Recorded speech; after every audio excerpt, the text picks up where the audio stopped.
Hey, what's up, guys? I hope everybody had a Merry Christmas. I know I did. The best gifts in the world are, to be able to be with your family and friends and celebrate the new year coming in and everybody just getting together and have a good time. And then to top it all off, 5 great games. So let's get on into it, man. I hope everybody had a great Christmas, man. First game, the Knicks and the Celtics. That was an exciting game. Knicks had a big lead, blew it. Rondo played excellent. Carmelo took over in the fourth quarter. I liked what I saw from both teams. I liked Brandon Bass. He played excellent. And Rajon Rondo, man, this guy is turning into a superstar right before our eyes. What a player this guy is. And then Carmelo Anthony, I like the fact that he scored a lot of points and everything else, but I didn't like Amari not getting involved into the offense in that fourth quarter. Now I know Carmelo was hot and everything, but that made me a little weary. And then the defense looked better. They still let Boston score over 100. Boston let the Knicks score over 100, which the Knicks are going to do anyways.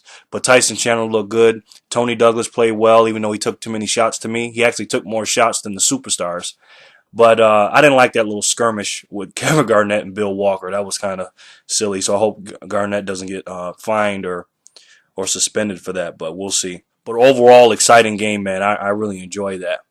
Now, the next game everybody was waiting for, the Miami Heat and the Dallas Mavericks. That was cool to see the Dallas Mavericks, raise their banner and how excited everybody was. And you know how Dirk is. He's real, quiet and he's humble and everything. He said his little thing and, it was a great ceremony. But that was pretty much the only thing that the Dallas Mavericks did great that game or that day because Miami Heat came in and they look like they're in mid-season form right now. LeBron James in particular. This young man here, he looks like he's on a mission. I know it's only one game, and I'm not going to get all crazy about it.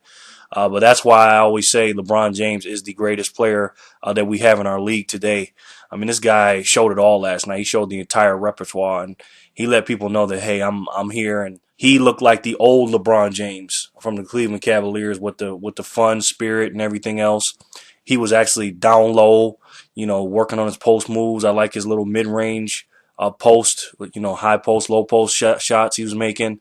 This guy from end to end, from basket to basket, I don't think there's anybody faster. Maybe him and Monte Ellis, but this guy gets up and down the floor for his size better than anybody I've ever seen. So it was a great performance by the Miami Heat. The score wasn't indicative to the actual game. Miami Heat blew them out the entire game, man, from start to finish. Dallas has a lot of work to do. Obviously, like I said, it's only one game, but we'll see. But Miami Heat definitely looked good in that first game of the season.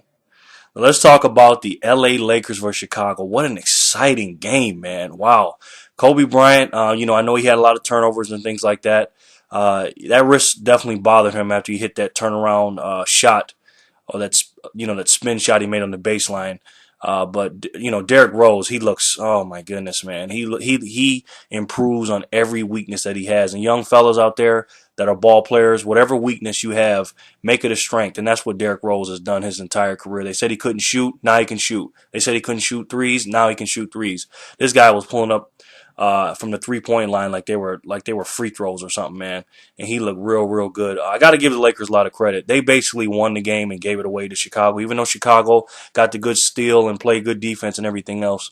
The Lakers made a couple of bad decisions. Kobe made a bad pass, and then he got a shot blocked at the end of the game. But I like what I've seen from the Lakers, especially from Steve Blake. Paul Gasol played well. Kobe Bryant, he's going to score. Like he said, I'll score 28 points in my sleep. Mike Brown kind of called Kobe out a little bit at the end of the game in the press conference. He said, we got the ball in the right guy's hands, but I don't know why he jumped the pass and stuff like that. So I don't know, man. We'll see what happens, but you got to give credit to Chicago. They didn't give up, man. They were like Tim Tebow. They keep going. They don't care what the score is. And I thought the game was over, but it was an excellent play game. I was really excited about that one. Then we got the Oklahoma City Thunder versus the Orlando Magic. Again, another great game by the up and coming Oklahoma City Thunder.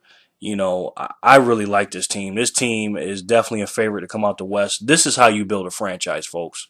Through trades, through the draft, and they have a team. They have a championship caliber team. You got a superstar. You got an up and coming superstar. You got a center. You got a good, solid point guard. You got players off the bench. You got a good coach. I mean, this team, they have the crowd, they have the energy, they're young, they're fast, they're energetic. I mean, this team is going to be something to deal with. So I look forward to seeing Oklahoma City. They put on a great performance. Kevin Durant scored the easiest 30 points I've ever seen, man. This guy is a pure scorer. So I really liked, actually, I liked Kendrick Perkins too. He made me want to put him on my top 10 for centers, man, because he looks good, man. He lost a lot of weight, so he looks really good. The Orlando Magic, they're a team in turmoil right now, and obviously the elephant in the room is Dwight Howard. He needs to get traded. Period. If I'm Otis Smith, this guy is supposed to be our leader, and he's supposed to be the guy that we look to in situations when we're going bad and things like that. And his body language is showing, and the things that he's saying in the media is showing that he doesn't want to be there, folks. So grant him his wish, get him out of there, and make sure you get something back, because his time in Orlando is done. He's mentally checked out, and I've said this before, and I'll say it again. The NBA is 90% mental. We're talking about the greatest center in our league today, and he didn't play good. He had 15 rebounds, but he'll get 10 on accident just because how athletic and how high he jumped and things like that. So he didn't have a lot of effort. His body language wasn't there, and I hope Otis Smith gets something good back for Dwight Howard, because he needs to go, period. And then we had the LA Clippers versus the Golden State Warriors. Man, that was a fun game to watch in the second half. The first half was ugly. Chris Paul took the game over in the fourth quarter and late in the fourth quarter. I liked what I seen from the Golden State Warriors. They actually played decent defense in the first three quarters. Third quarter was a little funny because Mo Williams and all those guys were playing good and everything, and then late in the fourth quarter, Mo Williams was playing really good, and then they took him out for Chauncey Billups and Chris Paul or whatever. Or Chris Paul came in, and Mo wasn't happy. His body language showed he wasn't happy, and he was barking, at the bench saying, he didn't want to come out and things like that. And I seen that he kind of changed afterward, but that has to stop. Mo Williams has got to realize that Chauncey Billups and Chris Paul are better than him. I know he was playing good and everything else, but he has to know his role. And this is why I put Tyson Chandler so high up on my list, because you have got to know your role. You're not a starter anymore, not on this team. He's a starter caliber talent, but he's not a starter anymore. Blake Griffin played well in the second half. He played strong. I liked what I seen from the Golden State Warriors overall. Their defense is better. Mark Jackson, man, he's going to have this team doing good.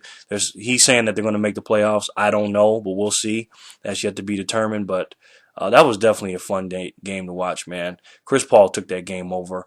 This guy is an unbelievable point guard, man. And, people have been asking me to do power rankings or my top 10 for each position. Man, you guys are killing me. That's going to be so tough. We'll see. Maybe I'll do power forwards next and small forwards or something like that. So I think I'm going to do a power forward, top 10 list. That's going to be tough though, but we'll see. But definitely the Chris Paul situation look like it's working out so far, even though Golden State are still young players, and I think they still need a lot of pieces. But I like what Mark Jackson is doing with that team.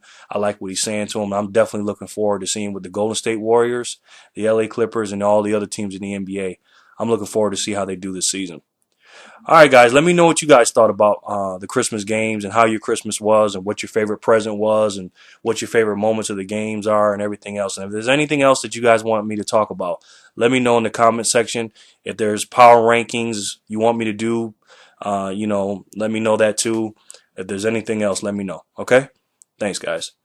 Take care of yourselves. I'll talk to you soon. And don't forget, if you can believe it, you can do it. Thanks for watching. You guys know I appreciate it.